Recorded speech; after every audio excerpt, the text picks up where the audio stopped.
ওনারা ব্যাকে জানান বিডি ক্লিন নামের উগ্র যুব সংগঠন আছে। এই যুব সংগঠন ইবের উগ্র শাখা বলখালী উপজেলাতে আছে। আর দিয়ে গত শুক্রবারে লই গিয়ে এটা গত শুক্রবারে লই যাওয়ার পরে হালুঘাট রেন্ডা লই গিয়ে জ্বর বৃষ্টি অপেক্ষা করিয়ে এটা গেলাম। এটা তারা কার্যক্রম শুরু হই যেভাবে তারা পরিষ্কার কর আমি মনে করি ইতারা রিয়েল হিরো। সিনেমার যারা আছে ইতারা রিয়েল হিরো, কারণ ইতারা ময়লা আবর্জনা অপেক্ষা করিয়ে গন্ধ দুর্গন্ধ অপেক্ষা করিয়ে যেভাবে বলহালিরে পরিষ্কার করেন ইতারা আসল হিরো বলি আমি মনে করি। তো আপনারা ইতার দোয়া করিবেন, ব্যাগ কোন ইতার হাসে তাইবেন যাতে তারা আরো ভালো হাস গরিব তারে। বিডি ক্লিনের আজকে 9ম প্রতিষ্ঠা বার্ষিকী উপলক্ষে সারা বাংলাদেশে 900 স্থান আবর্জনা জনিত 900 স্থান পরিষ্কারের কার্যক্রম হাতে নিয়েছেন বিডি ক্লিন পরিবার। সেই সুবাদে বলখালী উপজেলাতেও কিন্তু বাদ যায়নি, কার্যক্রম চলছে বলখালী উপজেলাতেও।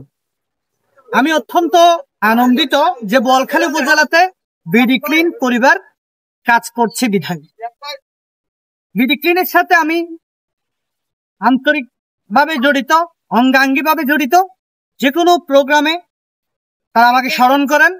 বিডি ক্লিন দুটি শব্দে পুরো বাংলাদেশকে পরিচ্ছন্নতার যে কার্যক্রমটা হাতে নিয়েছে, এটা কেবল শুধু পরিচ্ছন্নতাই নয়, এটা মানুষকে শিক্ষা, মানুষকে সচেতন করার একটি মাধ্যমও বটে।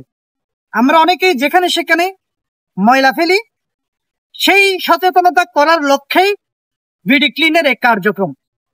আমি বলখালী উপজেলা শাখাতে যে গর্বিত সদস্যরা আছেন সবাইকে আন্তরিক ধন্যবাদ এবং কৃতজ্ঞতা জানাচ্ছি যে এমন একটি উদ্যোগ আপনারা হাতে নিয়েছেন যে পুরা বোয়ালখালীকে, বিশেষ করে বোয়ালখালী উপজেলা স্বাস্থ্য কমপ্লেক্সকে যেভাবে আপনারা পরিচ্ছন্নতায় রেখে পরিচ্ছন্নতা করে যেভাবে পরিষ্কার পরিচ্ছন্নতা রেখেছেন, সেজন্য আপনাদেরকে আন্তরিক ধন্যবাদ এবং কৃতজ্ঞতা বলেই আমি এখানে শেষ করছি।